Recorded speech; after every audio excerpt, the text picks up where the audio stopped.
अभी जो महाराजगंज का समीकरण है, युवाओं के बीच में लड़ाई होगी, उस युवाओं में कौन आगे होगा, या सुशील कुमार डब्लू जो राजनीतिक जीवन से, जो छात्र जीवन से अपनी राजनीतिक करने आए हैं, या नितेश द्विवेदी जो नाव पर मुकेश सहनी के वीआईपी के नाव पर सवार हुए नितेश द्विवेदी के हाथों में कमान जाती है, या विनोद जायसवाल के बेटे विशाल जायसवाल के हाथों में वो टिकट जाता है महागठबंधन का, वो तो देखने वाली बात होगी। जैसे कौन कौन कांग्रेस से कौन कौन ऐसे चेहरे हैं जो कि बोल रहे हैं लंबी लाइन है, तो कौन कौन चेहरे हैं ऐसे? शिब्बू बहुत बड़े एक नाम ऐसा है कि जो मतलब लालू परिवार से जोड़कर देखा जाता है उस नाम को, और एक ऐसा भी नाम है जिसने छात्र जीवन से संघर्ष की लड़ाई की है और छात्र जीवन से लेकर अभी तक सिवान में एकलौता अपनी पहचान अपने दम पर बनाया, उसका भी नाम है। और एक पिता के नाम पर एक पुत्र चुनाव लड़ेगा, उसका भी नाम है। जैसे जो छात्र जीवन से शुरुआत किए थे अपने राजनीति का, उनका क्या नाम है और वो किस अपने मोनोपोली के साथ में वो काम कर रहे हैं, या फिर जो भी अभी वर्तमान स्थिति है उनका, क्या अपने महाराजगंज क्षेत्र में उन्होंने कुछ ऐसा कार्य किया है जो युवाओं के सुरना प्रेत बना हो, या फिर वहाँ के जो जनता जनार्दन है उनके कुछ ऐसे कार्य किए हों जो कि उनके एक चेहरा सामने आया हो? मैं बता दूं कि आपने चेहरे की बात की है तो सुशील कुमार डब्लू को लगभग सबको ही जानता है, आप भी जानते हैं, हम भी जानते हैं। सुशील कुमार डब्लू वही है कि अपने घर से छोड़कर दूसरे जिला पार्षद क्षेत्र में जाता है और दो बार चुनाव जीतकर जिला पार्षद सिवान तक पहुंचता है। वो युवा पहले जयप्रकाश यूनिवर्सिटी में लड़ता है, छात्र आंदोलन करता है, जेल जाता है, जेल जाने के बाद में राजनीतिक का भूत सवार होता है, राजनीतिक में कूद जाता है और वो पंचायती राज में वो चुनाव लड़ता है और दो बार महाराजगंज जो भगवानपुर हाट जो जिला पार्षद 40 है उससे वो 2 बार जिला पार्षद, अभी भी वर्तमान में वो जिला पार्षद हैं। और उसके बाद जो एक बड़ा नाम हमने बताया था तो सिवान के एमएलसी जो है विनोद जायसवाल के पुत्र विशाल जायसवाल का नाम आ रहा है और वो नाम बड़ी चर्चे में चल रहा है। मगर चर्चा कहीं विशाल जायसवाल से अगर उनके पिताजी के नाम ना ली जाए, लेकिन अभी हम रोकेंगे आपको कि जैसे आप कह रहे हैं कि विशाल जायसवाल, लेकिन विशाल जायसवाल का नाम कहीं हमने नहीं सुना। खास करके 2-3 चेहरे जो युवा वर्ग से आते हैं, युवाओं के माने बातों करते हैं, वो कहीं ना कहीं 2 नाम हमारे सामने आया है। जैसे एक डब्लू यादव हैं, उसके बाद में सतीश द्विवेदी, क्या नाम है उनका? नितेश द्विवेदी। ये 2 जो नाम हैं अभी सुर्खियों में हैं, खास करके युवा वर्ग में। देखिए युवा वर्ग में नाम तो सुर्खियों में सुशील कुमार डब्लू का नाम जरूर सुर्खियों में है, नितेश द्विवेदी का सुर्खियों में है, और उसके बाद में बात करेंगे तो विनोद जायसवाल के बेटे विशाल जायसवाल का भी नाम सुर्खियों में है। मगर जो युवा की बात कर रहे हैं और युवाओं की चाहत की बात कर रहे हैं तो कहीं ना कहीं अगर नितेश द्विवेदी से बात करेंगे सुशील कुमार डब्लू की तो डब्लू बहुत आगे आ जाएंगे। आपको मैं बता दूं कि वो सुशील कुमार डब्लू वही व्यक्ति है जो आज के सिवान के चेयरमैन के चहेते हैं और मुंह बोले बेटे भी हैं। इसलिए मैं कह रहा हूं कि सबसे ज्यादा अगर महाराजगंज में जिला परिषद क्षेत्र में किसी में काम होता है तो वो सुशील कुमार डब्लू अपने क्षेत्र के विकास में लाते हैं, चाहे शिक्षा का क्षेत्र हो, चाहे स्कूल का क्षेत्र हो, चाहे विकास के कार्यों का क्षेत्र है। सुशील कुमार डब्लू अपने यहाँ जिला परिषद से फंड लेकर आते हैं, लाइब्रेरी बनवाना हो या नली बनवाना हो या सड़क बनवाना हो या गरीब हित में कोई योजना खोलकर उस योजनाओं का लाभ हमारे शोषित दलित वंचितों के बीच में बांटना हो, या राजद के किसी मंच पर राजद के बारे में जबरदस्त तरीके से राजद के विचार को रखना हो, वो महाराजगंज में एकलौता राजद का नेता है जो युवाओं के बीच में जा कर घूमता है और लालू यादव और तेजस्वी यादव के विचारों को रखता है, वो सुशील कुमार डब्लू है। और वो एक और बात सुन लीजिए कि हम नितेश द्विवेदी का, तो नितेश द्विवेदी भी जिस पार्टी में है उस पार्टी का भी वो भी अपने विचारों को, अपने नेता के बातों को वो भी लगातार महाराजगंज विधानसभा में घूम घूम कर रख रहे हैं। मगर एक नाम हमने बताया विनोद जायसवाल जी, तो विनोद जायसवाल के जो बेटे हैं विशाल जायसवाल जी, वो पिता के पहचान पर चुनाव लड़ेंगे, वो अपने पहचान पर चुनाव नहीं लड़ेंगे। अपने पहचान पर अगर चुनाव लड़ने वाले लोग हैं तो सुशील कुमार डब्लू और नितेश द्विवेदी है, वो चुनाव लड़ेंगे इस बार। यानी नीतीश कुमार डब्लू जो है वो कहीं ना कहीं राजद के संभावना जाता रहेंगे, राजद के टिकट पे चुनाव लड़ने की संभावना है। वही नितेश द्विवेदी जो कि वीआईपी पार्टी की, और दूसरी तरफ देखा जाए तो राजद से ही दावेदारी ठोकने के तैयार में है विशाल जायसवाल। यानी 3 चेहरे सामने आ रहे हैं। देखिए युवा वर्ग में 2 चेहरा, विशाल भी युवा वर्ग में आते हैं, बट वो अपने पिता के संपत्ति या पिता के नाम पे चुनाव लड़ेंगे, लेकिन ये 2 युवा जो है कहीं ना कहीं अपना नाम पे आगे बढ़ रहे हैं।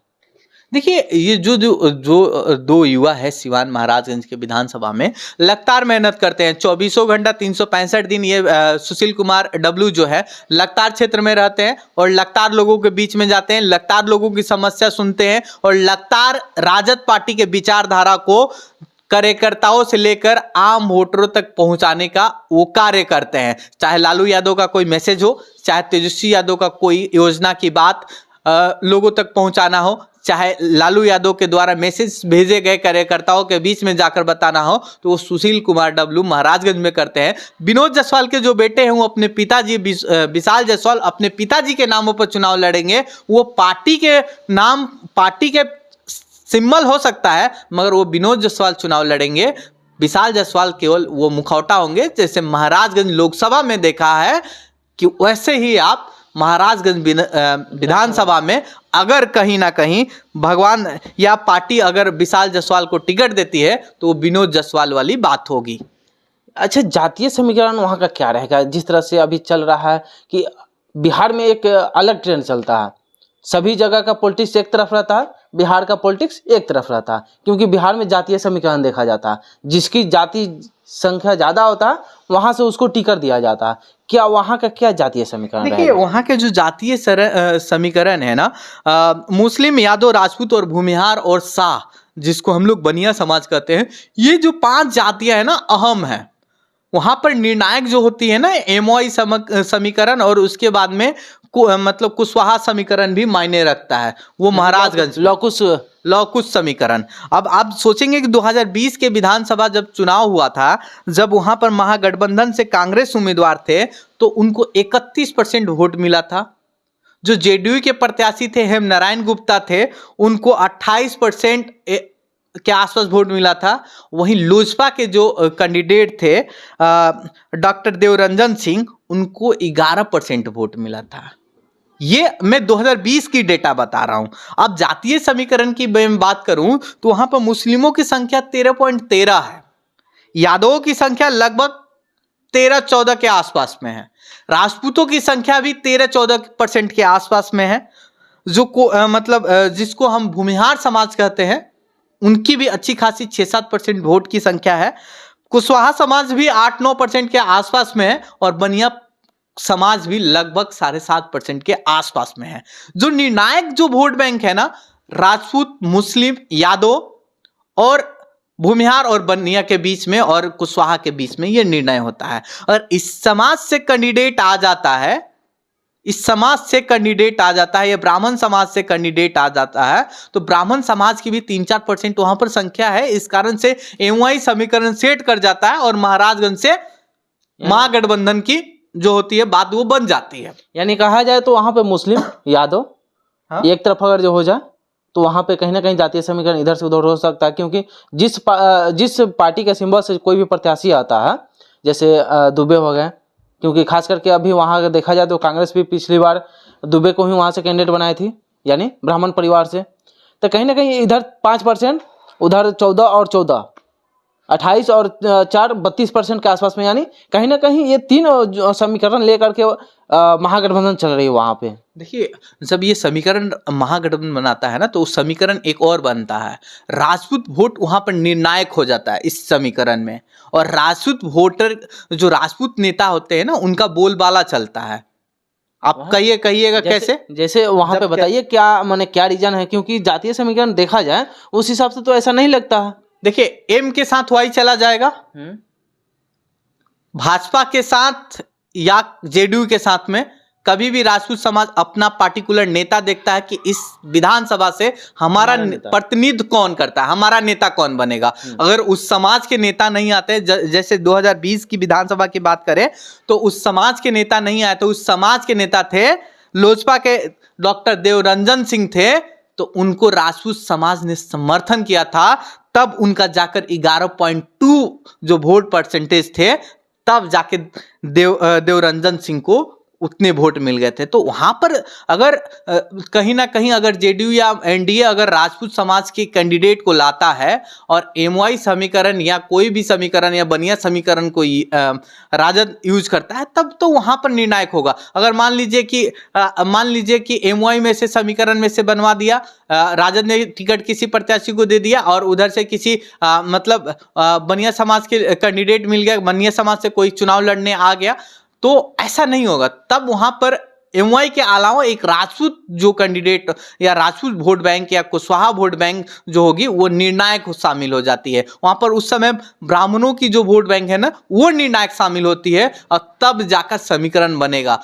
टिकट किसको मिलेगा ये तो बहुत लंबी समय बात है, मगर टिकट लेने के लिए कौन कौन रेस में है ये तो आप देख ही रहे हैं। मगर राजद के कोटे से एक वरिष्ठ नेता अशोक राय है या अशोक यादव है, वो भी लगातार घूम रहे हैं, जिसमें राजद के 3 नाम थे, सुशील कुमार डब्लू, अशोक राय, विनोद जायसवाल के बेटे विशाल जायसवाल और नितेश द्विवेदी, और अभी वर्तमान जो विधायक हैं विजय शंकर दुबे, उनका भी नाम है। अगर विजय शंकर दुबे कांग्रेस में रहते हैं या कांग्रेस उनको सिंबल देती है और वो कौन से विधानसभा से चुनाव लड़ेंगे वो तो देखने वाली बात होती है, क्योंकि विजय शंकर दुबे आपको याद होगा कि 15 में उनको मांझी से लड़ाया जाता है और 20 में उनको भेज दिया जाता है महाराजगंज। तो 25 में उनको कहां पार्टी भेजेगी वो तो देखने वाली बात होगी। मगर अभी जो महाराजगंज का समीकरण है, युवाओं के बीच में लड़ाई होगी, उस युवाओं में कौन आगे होगा, या सुशील कुमार डब्लू जो राजनीतिक जीवन से, जो छात्र जीवन से अपनी राजनीतिक करने आए हैं, या